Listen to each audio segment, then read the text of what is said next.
Hello friends, welcome to online study bytes. मैं हूं प्रतीक्षा और आज से हम स्टार्ट कर रहे हैं हमारी 7th क्लास की ज्योग्राफी की बुक, जो कि SCERT के यूपी के गवर्नमेंट स्कूल में पढ़ाई जाती है और आपके आने वाले एग्ज़ाम के लिए इम्पॉर्टेंट है। तो इसमें आपको ऐसे महत्वपूर्ण तथ्य मिलेंगे जो आपके एग्ज़ाम में आपके क्वेश्चंस के आंसर हो सकते हैं, तो आप इन बुक्स को ज़रूर पढ़ें। पृथ्वी और हमारा जीवन कक्षा 7 की ये पुस्तक आज से हम स्टार्ट कर रहे हैं, जिसमें हम फर्स्ट चैप्टर पढ़ेंगे और कक्षा 6 की कंप्लीट पुस्तक के इम्पॉर्टेंट पॉइंट्स आप लोगों के लिए अपलोड कर दिए हैं। तो आप इन नोट्स को ज़रूर देखें, आपको डिस्क्रिप्शन में लिंक मिल जाएगा। और इसके अलावा मैं अनअकैडमी पर डेली क्वेश्चन आंसर सीरीज़ लेकर आती हूँ, तो आप इनको भी ज्वाइन कर सकते हैं। पृथ्वी और हमारा जीवन कक्षा 7 की ये पुस्तक और इनसे रिलेटेड क्वेश्चन आंसर आपको अनअकैडमी पर मिलेंगे। इस तरह से मैं लाइव क्लास लेती हूँ, आप स्क्रीन पर देख सकते हैं। और ये क्लासेस आपको अनअकैडमी पर फ्री प्रोवाइड करवाई जाती हैं। डिस्क्रिप्शन में लिंक दिया है, लिंक पर क्लिक करके आप एनरोल कर सकते हैं। नए हैं तो आपको अनलॉक कोड प्रतीक्षा टेट लिखना है, और जिससे कि ये लाइव क्लास आपके लिए बिल्कुल फ्री प्रोवाइड होंगी। तो चलिए स्टार्ट करते हैं कक्षा 7 की ये पुस्तक पृथ्वी और हमारा जीवन का पहला चैप्टर। तो एक बार विषय सूची देख लेते हैं, क्या क्या हमें इस बुक में पढ़ने को मिलेगा और कौन कौन से चैप्टर आप लोगों के लिए अपलोड किए जाएंगे। तो पृथ्वी की आंतरिक संरचना, जो कि हमारा फर्स्ट चैप्टर है। फिर पृथ्वी के स्थल रूप, धरातल के रूप बदलने वाले कारक, धरातल के रूप बदलने वाले कारक, बाह्य कारक, आंतरिक कारक, अलग अलग चैप्टर है। वायुमंडल, वायु की गतियाँ, समुद्र की गतियाँ, प्राकृतिक प्रदेश एवं जनजीवन, प्राकृतिक प्रदेश जनजीवन, इसमें विषुवतीय रेखीय प्रदेश, सवाना प्रदेश, मरुस्थल और टैंगा एवं टुंड्रा प्रदेश के बारे में हम पढ़ेंगे।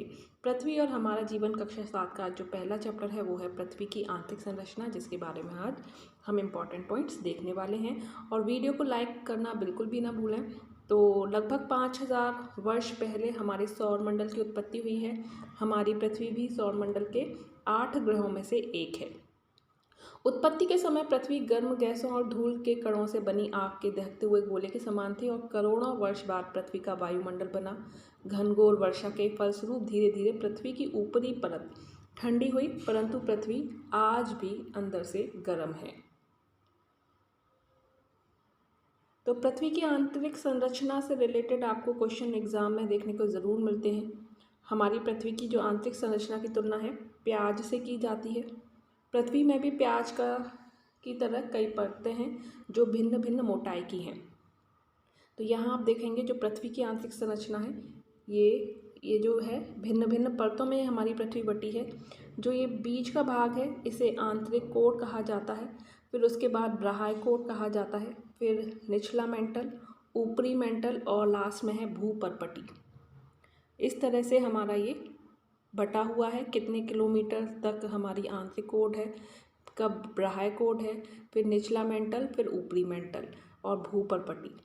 लर्नर्स, अनअकैडमी पर अब आप मेरी फ्री लाइव क्लासेस ज्वाइन कर सकते हैं। डेली लाइव क्लासेस होती हैं, टॉपिक वाइज MCQs आपको मैं प्रोवाइड करवा रही हूँ, और इन क्वेश्चन के आंसर देके आप पूरा एक टॉपिक कवर कर लेंगे। तो और डेली टॉपिक वाइज होती हैं, तो आपका जो सिलेबस है वो धीरे धीरे कंप्लीट हो जाएगा। तो आप इन क्लासेस को ज़रूर ज्वाइन करें। काफ़ी सारे क्वेश्चंस हैं, इंपॉर्टेंट क्वेश्चन हैं जो आपके एग्ज़ाम में पूछे जा सकते हैं, और इन क्लासेस को इग्नोर ना करें। डिटेल जो है आपको डिस्क्रिप्शन में दिया है, लिंक पर जाके आपको एनरोल करना है। जैसे ही क्लास स्टार्ट होगी नोटिफिकेशन आपको मिल जाएगा, तो आप ऑनलाइन क्लास आके ज्वाइन ज़रूर करें। बिल्कुल फ्री है, बस आपको अनलॉक कोड में प्रतीक्षा टेट लिखना है। ये आपको डिस्क्रिप्शन में लिखा हुआ दिख जाएगा।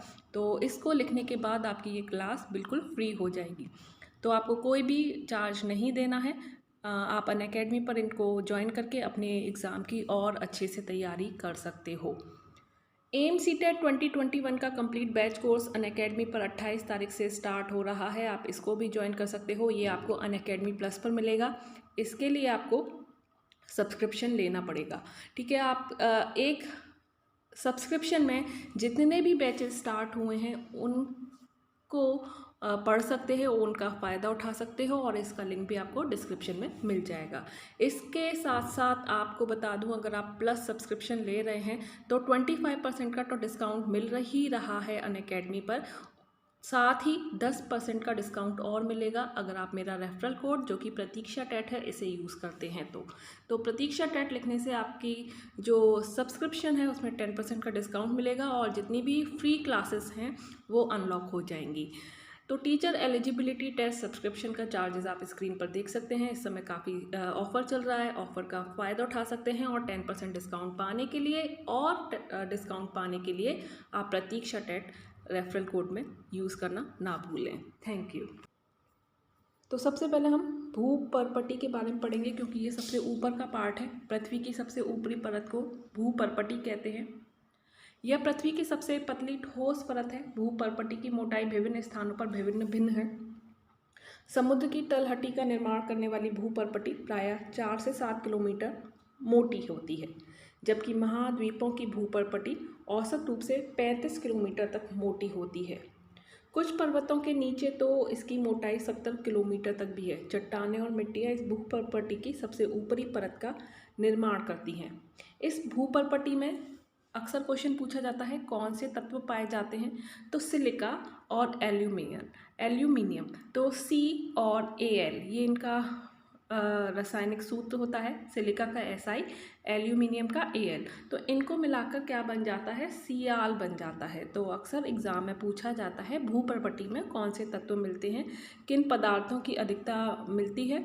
तो Cl, सी में इस तरह से आपको ऑप्शन होंगे। तो Cl आपको याद रखना है, सिलिका और एल्यूमिनियम मिलकर क्या हो गया, Cl हो गया। नेक्स्ट है मेंटल। भूपर्पटी के नीचे एक बहुत अधिक मोटी परत पाई जाती है जिसे मेंटल कहते हैं। मेंटल 2900 किलोमीटर की गहराई तक पाया जाता है। ठीक है, भूपर्पटी से एक सीमा द्वारा अलग की गई है। मेंटल में चट्टानें पिघली अवस्था में पाई जाती हैं, जिसे इसके खोजकर्ता भूवैज्ञानिक कौन है, मोहरोविक के नाम से मोहरो असांतत्य कहते हैं। ठीक है, किसको, भूपर्पटी की एक सीमा जो कि पिघली अवस्था में पाई जाती है उसे मोहो असांतत्य कहते हैं। मेंटल का ऊपरी भाग दुर्बलता मंडल कहा जाता है। इसका विस्तार लगभग 400 किलोमीटर की गहराई तक है। ज्वालामुखी विस्फोट के समय जो लावा धरातल पर आता है उसका स्रोत दुर्बलता मंडल ही है। मेंटल की ऊपरी 700 किलोमीटर तक का भाग ऊपरी मेंटल तथा शेष भाग निचला मेंटल कहलाया जाता है। इसमें कौन से पदार्थ हैं, सिलिका और मैग्नीशियम। भूपर्पटी में कौन से थे, Cl, सिलिका और एल्यूमिनियम, और इसमें है सिलिका और मैग्नीशियम, इसीलिए इसको क्या कहा गया, सीमा कहा जाता है। इन पदार्थों का जो कॉम्बिनेशन है उनको सीमा कहा जाता है। भूपर्पटी और मेंटल का जो ऊपरी भाग मिलकर स्थल मंडल कहलाया जाता है और इसकी मोटाई 10 से 200 किलोमीटर के बीच होती है। स्थल मंडल वही जिस पर हम रहते हैं, जिस पर पर्वत पहाड़ पाए जाते हैं। क्रोड यानी कि कोर, पृथ्वी का सबसे भीतरी भाग क्रोड कहलाया जाता है। क्रोड और मेंटल की सीमा 2900 किलोमीटर की गहराई पर है। क्रोड परत भी 2 भागों में विभाजित है, बाह्य कोड और आंतरिक कोड। ठीक है, जो बाह्य कोड होती है वो तरल अवस्था में है, जबकि आंतरिक कोड ठोस अवस्था में है। क्रोड भारी पदार्थ मुख्यतः लोहा तथा निकल से बनी है, निकल और लोहा, तो इसको हमने मिला के क्या बना, नीफे। ठीक है, तो तीनों को नीफे, Cl एंड सीमा। तो सबसे ऊपर क्या है, Cl है, फिर बीच में उसके नीचे सीमा है, फिर कोर में क्या है, नीफे है। तीनों के नाम आप याद रखें। शैल या चट्टान खनिजों के मिश्रण से बना पदार्थ है और ये काफ़ी मोटे होते हैं और मिट्टी और रेत की तरह मुलायम भी हो सकते हैं, ऐसा नहीं है।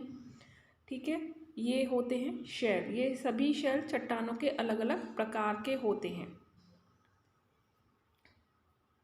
तो शैल के प्रकार पढ़ेंगे, कितने प्रकार के शैल हैं। तो शैल हैं आग्नेय शैल, अवसादी शैल और रूपांतरित शैल। तो आग्नेय शैल, इग्नियस रॉक्स। आग्नेय लैटिन शब्द इग्निस का रूपांतरण है। इग्निस का अर्थ है आग, इसीलिए इनको क्या कहा जाता है, आग्नेय शैल कहा जाता है। आग्नेय शैलों की रचना इन्हीं भूगर्भ से निकलने वाले तत्वों और तरल पदार्थों के ठंडा होकर जमने के फलस्वरूप हुई है। ये तरल पदार्थ पृथ्वी के आंतरिक भागों में गर्म और पिघले हुए रूप में रहते हैं। इसे मैग्मा कहते हैं। तो मैग्मा आपने देखा होगा, ज्वालामुखी फटता है तो उसमें से काफ़ी गर्म पदार्थ निकलते हैं, ठीक है, और बाद में वो लावा का रूप बन जाता है। जब ये मैग्मा पृथ्वी के धरातल पर पहुंचता है तो क्या बन जाता है? लावा बन जाता है। ग्रेनाइट, बेसाल्ट, ग्रेवॉर, डायोराइट आग्नेय शैल के प्रमुख उदाहरण हैं। पृथ्वी की भूपर्पटी का 2/3 भाग आग्नेय शैलों से ही बना है। आग्नेय चट्टानों को प्राथमिक चट्टानें भी कहते हैं क्योंकि इन्हीं चट्टानों से अन्य चट्टानों का निर्माण होता है। तो आग्नेय शैल बहुत कठोर होती हैं। भारत का जो दक्षिण का पठार है अधिकतर आग्नेय शैलों से ही बना है। तो आग्नेय शैलों का संबंध प्रायः ज्वालामुखी क्रिया से ही है। आग्नेय शैलों में सोना, चांदी, लोहा, अभ्रक आदि खनिज पदार्थ मिलते हैं। अब दूसरे हैं अवसादी या परतदार शैल, सेडिमेंट्री रॉक्स। बरसात में बहते पानी को आपने देखा होगा, पानी के साथ कंकड़, मिट्टी, पत्थर ये सब चीज़ें आती हैं।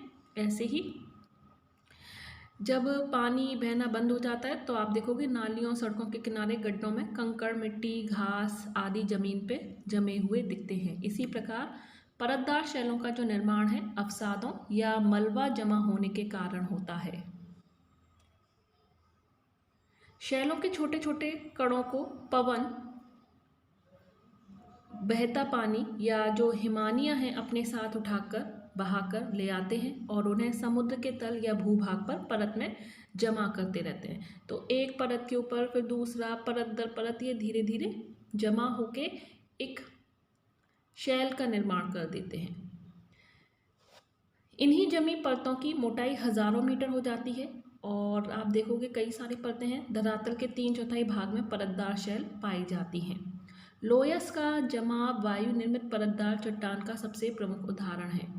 हिमालय पर्वत जो भारत का पहरेदार कहलाता है, इसमें परतदार चट्टानें पाई जाती हैं। जो हिमालय है ये परत से ही बना है। पहले हिमालय पर्वत नहीं होता था, धीरे धीरे ये इतनी सारी परतें इकट्ठी हो गई थी कि इसने इतना बड़ा पहाड़ यानी कि पर्वत, हिमालय पर्वत बना दिया। बलुआ पर्वत स्लेट, चूने का पत्थर, कोयला, खड़िया मिट्टी आदि चट्टान परतदार चट्टानों के ही उदाहरण हैं। तो चौक, खड़िया, बलुआ पत्थर ये सब परतदार शैल ही हैं। परतदार शैल में जीवाश्म पाए जाते हैं। परतदार शैलों में परतें पाई जाती हैं परंतु ये शैल जो हैं रवेदार नहीं होते, दानेदार नहीं होते। ये प्रायः मुलायम होते हैं जैसे चीका, मिट्टी, पंख, परंतु कुछ चट्टानें कड़ी भी हो सकती हैं और बहुमूल्य खनिज यहाँ पर पाए जाते हैं। देन तीसरी है रूपांतरित, जैसा कि इसके नाम से शो हो रहा है कि रूप धारण करने वाली। रूपांतरित शैल, जैसा कि शब्द रूपांतरण से पता चल रहा है कि ये चट्टानें अन्य चट्टानों के रूप परिवर्तन के फलस्वरूप निर्मित होती हैं। परतदार शैल तथा आग्नेय शैल में दाब और ताप द्वारा परिवर्तन के फलस्वरूप रूपांतरित शैल का निर्माण होता है। रूपांतरण की क्रिया के दौरान चट्टान का संगठन तथा रूप रंग में बदल जाता है परंतु चट्टान में किसी प्रकार का विघटन या वियोजन नहीं होता है। जैसे कच्ची मिट्टी है, उसको पकाकर हम क्या बना सकते हैं? ईंट बना सकते हैं। जैसे ग्रेनाइट का जो रूपांतरित है वो नीस है, बालुआ पत्थर का क्वार्टजाइट है, चूना पत्थर का संगमरमर है, कोयले का ग्रेफाइट या हीरा है। ये मूल चट्टानें हैं और ये रूपांतरित चट्टानें हैं। रूपांतरित जो चट्टानें हैं वो ताप और दाब के द्वारा बनती हैं। इन चट्टानों में कठोरता अधिक होती है जिससे ये चट्टानें जल्द नहीं टूटती। ये चट्टानें मूल्यवान पत्थर, संगमरमर से लेकर हीरा, नीलम, मणिक जैसे रत्न प्रदान करती हैं। तो यहाँ पर आपके लिए एक एक्सरसाइज है। ये चट्टानें हैं, आप बता सकते हैं कौन सी किस प्रकार की चट्टानें हैं। और ये चैप्टर हमारा आज का जो था चैप्टर एंड होता है। शैल से संबंधित, हमारी पृथ्वी से संबंधित, हमारे पर्वतों से संबंधित। उम्मीद करती हूँ आपको ये चैप्टर पसंद आया होगा, इम्पॉर्टेंट फैक्ट्स आपको मिले होंगे। तो इसी के साथ अभी के लिए इतना ही। वीडियो पसंद आए तो लाइक ज़रूर करें, चैनल को सब्सक्राइब करके बेल आइकन पर प्रेस करना ना भूलें। Thanks and thank you for watching.